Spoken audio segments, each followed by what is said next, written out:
ಇನ್ನೊಂದು ಘಟನೆ ಹೇಳಲೇಬೇಕು ನಾನು ಅದನ್ನ. ನ್ಯೂಯಾರ್ಕ್ ಹೋದ್ರೆ ಅಲ್ಲೊಂದು ಬ್ರೂಕ್ಲಿನ್ ಬ್ರಿಡ್ಜ್ ಅಂತ ಬರ್ತದೆ.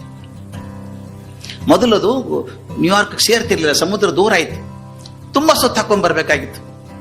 ಅಲ್ಲೊಂದು ಬ್ರಿಡ್ಜ್ ಕಟ್ಟಿದ್ರೆ ಅನುಕೂಲ ಆಗ್ತದೆ ಅಂತ ಆಗಿನ ಕಾಲಕ್ಕೆ 100-150 ವರ್ಷಗಳ ಹಿಂದೆ ಸಮುದ್ರದಲ್ಲಿ ಬ್ರಿಡ್ಜ್ ಕಟ್ಟೋದು ಅಂದ್ರೆ ತುಂಬಾ ಕಲ್ಪನೆ ಮಾಡೋಕೆ ಸಾಧ್ಯ ಇಲ್ಲದಂತ ಮಾತು. ಒಬ್ಬ ಮನುಷ್ಯ ವಿಚಾರ ಮಾಡಿದ, ಕಟ್ಟಿಬಿಡ್ಬೇಕು ಅಂತ. ಅವನ ಹೆಸರು ಜಾನ್ ರೋಬ್ಲಿಂಗ್ ಅಂತ ಹೆಸರು. ಜಾನ್ ರೋಬ್ಲಿಂಗ್ ಅವನ್ ಕನಸು ಕಟ್ಟಿದ, ಬ್ರಿಡ್ಜ್ ಕಟ್ಟಿಬಿಡೋಣ ಅಂತ. ಜನ ನಕ್ರು, ಹುಚ್ಚ ಇದೆಯಲ್ಲೋ, ಸಮುದ್ರ ಬ್ರಿಡ್ಜ್ ಕಟ್ತಾರೆ ಯಾರಾದ್ರೂ, ಆಗೋಕ್ ಸಾಧ್ಯ ಇಲ್ಲ ಅಂದ್ರು.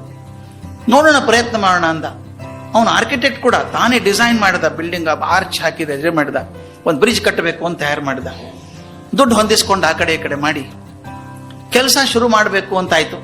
ಅವನ ಮಗ ವಾಷಿಂಗ್ಟನ್ ರೋಬ್ಲಿಂಗ್ ಅಂತ, ಜಾನ್ ರೋಬ್ಲಿಂಗ್ ಅನ್ನ ಮಗ ವಾಷಿಂಗ್ಟನ್ ರೋಬ್ಲಿಂಗ್, ಸಣ್ಣ ಹುಡುಗ, ಅವನು ಆರ್ಕಿಟೆಕ್ಟ್ ಇಂಜಿನಿಯರ್. ಅವನು ಹೋಗಿದ್ದ. ಮೊದಲನೇ ಸಲ ಪೂಜೆ ಮಾಡ್ಬೇಕಲ್ಲ, ನಾವು ಗುದ್ಲಿ ಪೂಜೆ ಮಾಡ್ತೀವಿ, ಹಂಗೆ ಮಾಡಲ್ಲ ಅವರು. ಕಂಬ ಇಡ್ತಾ ಇದ್ರು, ದೊಡ್ಡ ಪಿಲ್ಲರ್ ಕೂಡಿಸ್ತಾ ಇದ್ರು. ದುರ್ದೈವ, ಮೊದಲನೇ ದಿವಸನೇ ಪಿಲ್ಲರ್ ಕೂಡಿಸುವಾಗ ಜಾರ್ ಬಿದ್ದು ಬಿಡ್ತದೋ, ಜಾನ್ ರೋಬ್ಲಿಂಗ್ ಕೆಳಗಡೆ ಬಿದ್ದು ಸತ್ತೋಗ್ಬಿಟ್ಟ ಮೊದಲೇ ದಿವಸನೇ. ಅಪ್ಪ ಜಾನ್ ರೋಬ್ಲಿಂಗ್ ಯಾವ ಕನಸು ಕಂಡಿದ್ನೋ ಬ್ರಿಡ್ಜ್ ಕಟ್ಟಬೇಕು ಅಂತ, ಬ್ರಿಡ್ಜ್ ಕಟ್ಟೋ ಮೊದಲನೇ ಪೋಲ್ ಹಾಕಿದಾಗ ಇವನ ಮೇಲೆ ಬಿದ್ದು ಅಪ್ಪ ಸತ್ತೋದ.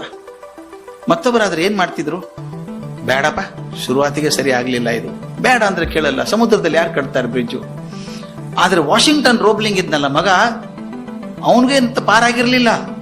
ಆ ಬೀಳುವಂತಹ ಕೋಲ್ ಅಪ್ಪನ ಮೇಲೆ ಬೀಳುತ್ತದಲ್ಲ ಅಂತ ಪಾರ್ ಮಾಡೋಕ್ ಹೋದಾಗ ಇವನು ಬೆನ್ನ ಮೇಲೆ ಬಿದ್ದು ಬೆನ್ನ ಮೂಳೆ ಮುರಿದು ವರ್ಚುಲಿ ಬಿಕೇಮ್ ಎ ವೆಜಿಟೇಬಲ್. ಅವನ ಪೂರ್ತಿ ಹಾಸಿಗೆ ಹಿಡ್ಕೊಂಡು ಮಲ್ಕೊಂಡ. ಹೇಳೋಕ್ಕಾಗೋದಿಲ್ಲ, ಮಗ್ಲಾಗೋಕ್ಕಾಗಲ್ಲ, ಆಸ್ಪತ್ರೆಯಲ್ಲಿ ಹಾಗೆ ಮಲಗಿಸ್ಬೇಕು. ಅವನ್ ಕರ್ಕೊಂಡಾಗ ಮಲಗಿಸಿದ್ರು, ಎತ್ತರದ ಆಸ್ಪತ್ರೆಯಲ್ಲಿ ಕಿಟಕಿ ಹತ್ರ ಮಲಗಿಸಿದಾಗ ಆ ಜಾಗ ಕಾಣಿಸೋದು, ಧ್ವನಿನೇ ಬರ್ತಿರ್ಲಿಲ್ಲ ಅವನಿಗೆ. ಇದು ನಾನು ಹೇಳ್ತಿರೋ ಅತಿಶಯೋಕ್ತಿ ಎಲ್ಲ ಆದದ್ದಿದು. ವಾಷಿಂಗ್ಟನ್ ರೋಬ್ಲಿಂಗ್ ಏನ್ ಮಾಡಿದ ಅಂದ್ರೆ, ಹೆಂಡತಿ ಹೇಗ್ ನೋಡ್ಕೊಂಡ್ಲು ಗಂಡನ ಅಂತ. ಕೊನೆಗೆ ಅವನೇನ್ ಮಾಡಿದ, ಆಕೆ ಕೈ ತಟ್ಟೋಕ್ ಶುರು ಮಾಡಿದ, ಹೀಗೆ ಹೀಗೆ ಕೈ ತಟ್ಟೋಕ್ ಶುರು ಮಾಡಿದ.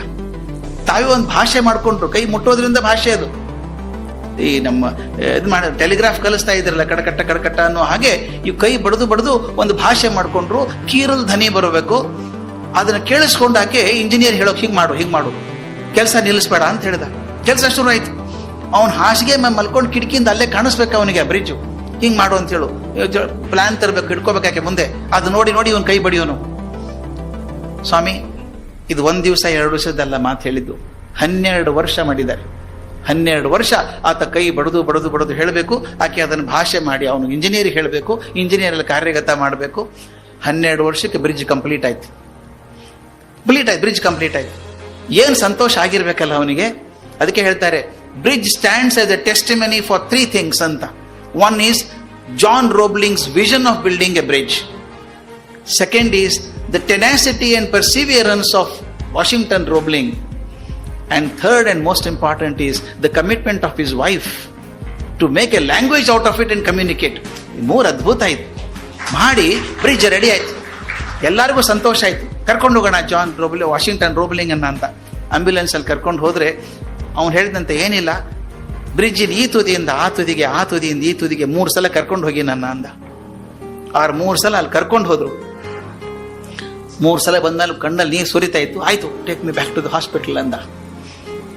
Next day morning he died.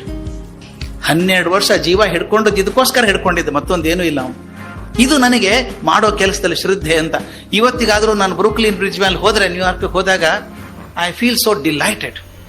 ಅದಕ್ಕಿಂತ ಒಳ್ಳೆ ಬ್ರಿಡ್ಜ್ ಇದಾವೆ, ಬೇಕಾದಂಗೆ ಸ್ಯಾನ್ ಫ್ರಾನ್ಸಿಸ್ಕೋದಲ್ಲೇ ಗೋಲ್ಡನ್ ಗೇಟ್ ಬ್ರಿಡ್ಜ್ ಇದೆ, ಚೆನ್ನಾಗಿರೋದು. ಆದ್ರೆ ಇಲ್ಲಿ ನನಗೆ ಅನಿಸಿದ್ದು ಯಾರ್ದೋ ಒಂದು ಸರ್ಕಾರದ ವಿಚಾರ ಅಲ್ಲ, ಒಬ್ಬ ಮನುಷ್ಯ ಕನಸು ಕಂಡದ್ದು ಇದನ್ನ ಸಾಧನೆ ಮಾಡಬೇಕು ಅಂತ ಹೇಳಿ. ಅಪ್ಪ ಸತ್ತು ಹೋದ್ರು ಕೂಡ ತಾನು ತನ್ನ ವೃತ ಅಂತ ಭಾವಿಸ್ಬಿಟ್ಟು ಮಾಡಿದ್ನಲ್ಲ, ಈ ಕೆಲಸ ನಂದು ಅಂತ ಮಾಡಿದಾಗ ಮಾತ್ರ ಸಾಧ್ಯ ಆಗುವಂತ ಬ್ರೂಕ್ಲಿನ್ ಬ್ರಿಡ್ಜ್ ಅದು. It stands as a monument for belief in the work I do. ಮಾಡೋ ಕೆಲಸದಲ್ಲಿ ಶ್ರದ್ಧೆಗೆ ಒಂದು ಮಾದರಿಯಾಗಿ ನಿಂತ್ಕೊಳ್ಳುತ್ತೆ ಬ್ರೂಕ್ಲಿನ್ ಬ್ರಿಡ್ಜ್ ಅದು. ಅದಕ್ಕೆ DVG ಹೇಳ್ತಾರೆ, ಘನತತ್ವ ಒಂದಕ್ಕೆ ದಿನರಾತ್ರಿ ಮನಸೋತು. ಇದು ಮಾತು ಎಷ್ಟು ಚಂದದ ಮಾತದು. 4 ಸಾಲಲ್ಲಿ ತುಂಬಬೇಕಾದ್ರೆ DVGಗೆ ಮಾತ್ರ ಸಾಧ್ಯ ಅದು. ಘನತತ್ವ ಒಂದಕ್ಕೆ ದಿನರಾತ್ರಿ ಮನಸೋತು, ನೆನೆಯದು ಇನ್ನೊಂದನು ಎಲ್ಲವನ್ನೂ ನೀಡುತ್ತಾ.